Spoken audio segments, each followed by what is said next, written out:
కమల్ సింగ్. ఇతను ఒక సాధారణ వ్యక్తి. కానీ అతని పేరు ఎంతో మంది తండ్రులకు, ఆ తండ్రుల కూతుర్లకు ఇన్స్పిరేషన్. ఇందుకు కారణం ఆయన 7 కుమార్తెలు.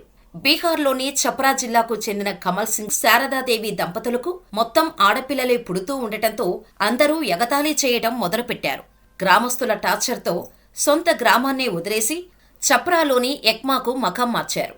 అక్కడ వ్యవసాయం చేస్తూనే తన కుమార్తెల సహాయంతో ఇంటి దగ్గర ఓ చిన్న పిండిగిరిని నడిపేవారు. వీటి ద్వారా వచ్చే ఆదాయంతోనే 7 ఆడపిల్లలను కమల్ సింగ్ చదివించారు.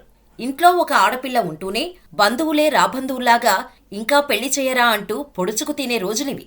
అటువంటిది ఇంట్లో 7 ఆడపిల్లలు ఉన్న కమల్ సింగ్కు టార్చర్ ఎలా ఉంటుందో ప్రత్యేకంగా చెప్పనవసరం లేదు.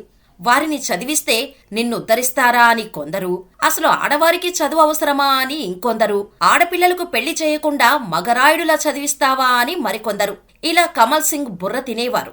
అయినా సరే వారిని ఆడపిల్లలుగా కాకుండా ఆడపులి పిల్లలుగానే చూశాడు. వారికి ఏ లోటు లేకుండా ఉన్న ఒక్క కొడుకుతో పాటు సమానంగా ఆడవారిని కూడా చూసుకున్నాడు కమల్ సింగ్. ఒకరి తర్వాత మరొకరుగా అందరూ పోలీస్ సంబంధిత పోస్టుల్లోనే జాయిన్ అయ్యారు. ఈ 7 జీఆర్పీ, సిఆర్పీఎఫ్, ఎక్సైజ్ వంటి శాఖల్లో పనిచేయడం మొదలుపెట్టారు. ఆడపిల్లలకు చదువెందుకు అన్న వారితోనే ఆడవారికి కూడా చదువు ముఖ్యం అనిపించేలా చేశారు ఈ 7 సిస్టర్స్. ప్రేమ, పెళ్లి, ఉద్యోగం, ఆరోగ్యం ఏ సమస్యలైనా కేవలం మీ ఫోటో మరియు చెయ్యి చూసి సంక్రాంతి వరకు ఉచితంగా జ్యోతిషం చెప్పబడును. ఈ కింది నెంబర్ను సంప్రదించండి.